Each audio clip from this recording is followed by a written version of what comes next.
26. Farewell Party. Looking like a slightly undersized James Bond in his immaculate evening dress, the doctor stood sipping vintage champagne and observing Al Capone's party. It was a strange affair, he thought, with some very odd undercurrents. It was taking place in a private dining room on the same floor as Capone's suite. There was an elaborate buffet, smoked salmon, cold chicken and caviar, and waiters circulated with glasses of champagne. Most of the guests were men, solidly built, hard-eyed mobsters, though there were a scattering of what were usually referred to as party girls, with short skirts, frizzed hair, and cupid bow mouths. The focus of the affair seemed to be two men sitting at a corner table, one dark and sinisterly handsome, one like a balding middle-aged banker.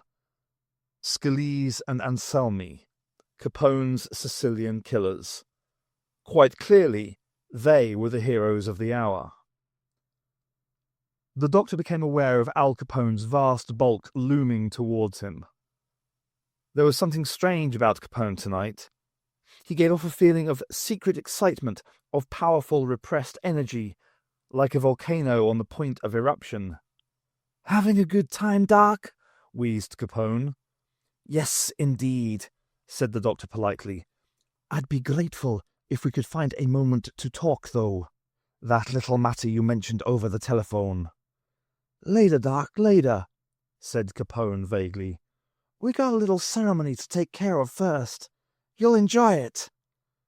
He raised his hand in a signal, and hard-eyed young men began bustling the small fry out of the room. All the waiters went, all the party girls, and some of the men as well. When only a small select group was left, the doors were closed and locked, and two guards stood with their backs to them. Suddenly, the room had gone very quiet. Capone went over to Scalise and Anselmi's table and stood behind the two seated men. "I just want to say a few words about our two guests of honor," he said. "John Scalise and Albert Anselmi. They've done a lot of good work for me in the past. Deanie O'Banion could have testified that a while back, or the Gusenberg boys today. Only unfortunately, they ain't around anymore." There was a ripple of knowing laughter, and Capone went on. "I think it's time these two boys got what they deserved, and I'm going to give it to 'em. With this." Capone stretched out his hand, and a waiting henchman put a baseball bat in it. Raising the bat high, he smashed it down on Scalise's skull.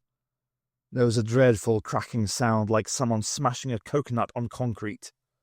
Anselmi, spattered with his partner's blood, swung round in astonishment, and the bat rose and fell again. "No!" shouted the doctor, and took a step forward. Something hard and metallic jabbed him in the ribs, and Frank Rio's voice growled, "Forget it, Doc." The doctor's fingers flashed to Rio's wrist in a nerve-crushing grip. The gun thudded softly to the deep-piled carpet. But it was already too late. The baseball bat was still rising and falling, and Scalise and Anselmi were beyond all help now. They lay slumped forward on the table, their ruined heads turning the white tablecloth scarlet. The astonished bodyguard snatched up his automatic. Ignoring him, the doctor stayed where he was.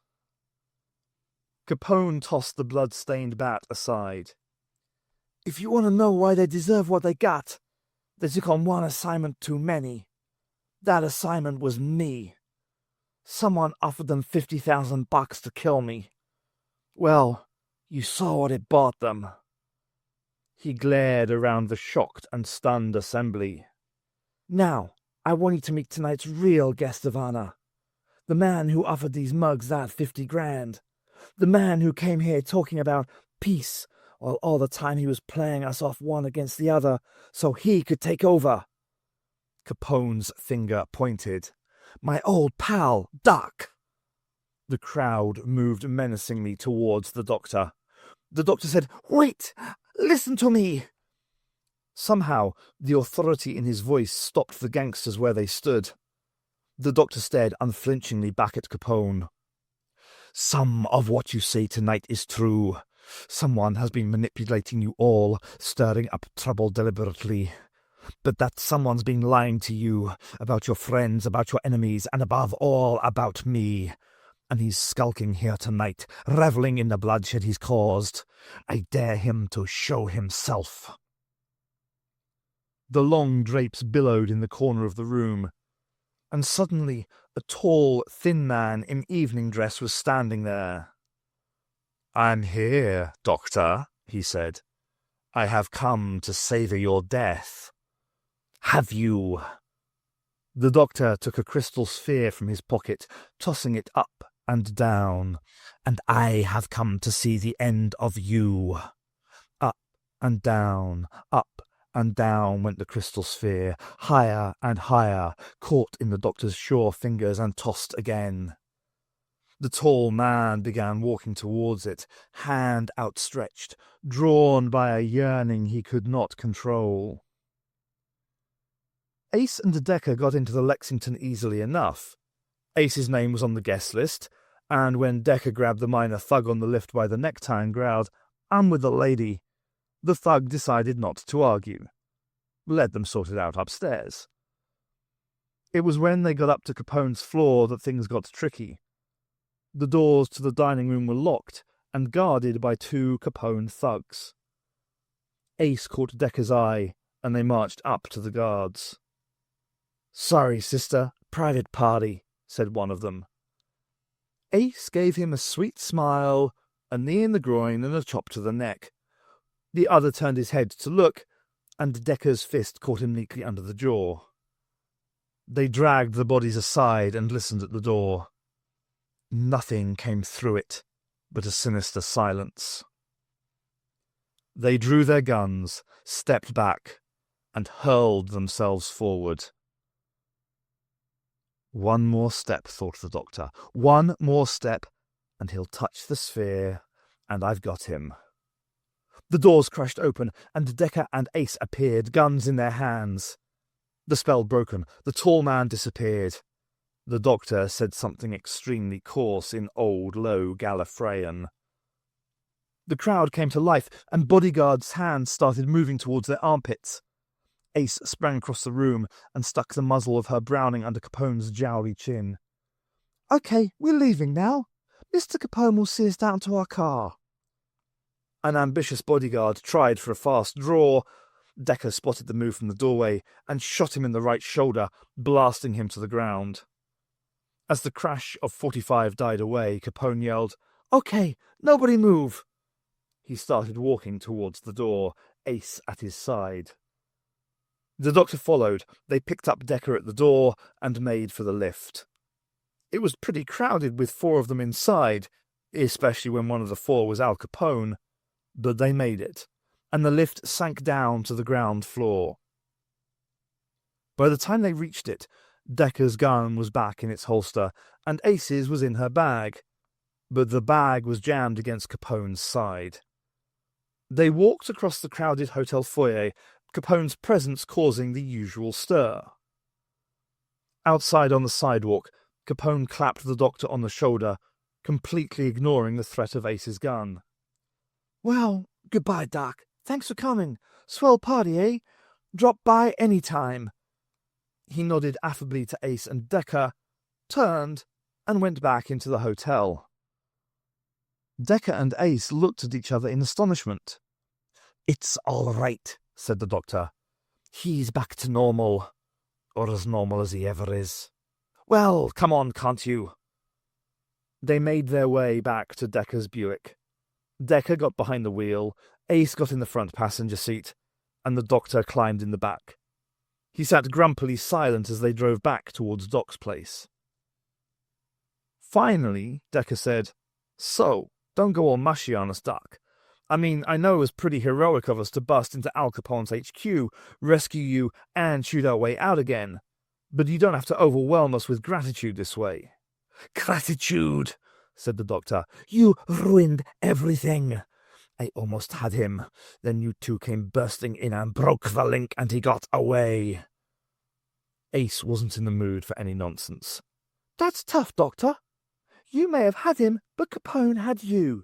All we knew was that Capone had gone on some kind of killing spree, and you were locked up in his hotel. Maybe we should have gone out for a few drinks and talked things over, but it seemed better to take some action. Didn't I see two guys with their heads bashed in at a corner table? Said Decker. Looked like what was left of Anselmi and Scalise. If Al's turning on his old friends like that, he could have gone back to bat with your head as the ball. There was a moment of silence. You're absolutely right, both of you, said the doctor. My apologies, Mr. Decker. Let me make amends by offering you a nightcap. Decker grinned at Ace. Hey, maybe the evening's back on course. They pulled up outside Doc's place and went inside. Even Happy and Luigi had gone home by now, and Doc went behind the bar and served the drinks himself. 2 bourbons and a scotch. I think I'm getting a taste for this stuff, he said gloomily. He picked up the paper, which was still on the bar, and read the account of the St. Valentine's Day massacre. One of the killers was described as being particularly tall and thin. Well, we know who that was, don't we? He's winning every move, Ace, if I don't find him soon. I thought you said he'd come and find us. As if in answer to her words, there came a thunderous knocking at the door. Open up, in the name of the law. Oh, no, said the doctor wearily. He rose to go to the door. Decker grabbed his arm. Take it easy, Doc. He tapped the newspaper. There's been one lot of fake cops operating at that garage massacre. If they were fakes, that is. Some people think they were real cops paid by Capone. The hammering came again. Open up, or we'll bust it down. There's something familiar about that voice, said Decker. Let's take a look from upstairs, said the doctor. They went up to the gaming room on the first floor and looked out. It was quite a sight. Doc's place was ringed with armed police. The front of the place was lit up by a police searchlight. In front of the ring of police stood Captain Riley, resplendent in his police overcoat and cap. Beside him was a tall, thin man in civilian clothes. His overcoat was open to reveal evening dress. Riley was yelling through a police megaphone. We've got the place surrounded front and back. Come out with your hands up or we'll come in shooting. We know who you really are now, and we'll be taking no chances. The doctor opened the window a crack and yelled, Who am I? You're Doc McCoy, wanted for bank robbery in 3 states. We know you're armed and dangerous. Come out with your hands up, or we'll come in shooting. Decker couldn't believe what he was hearing.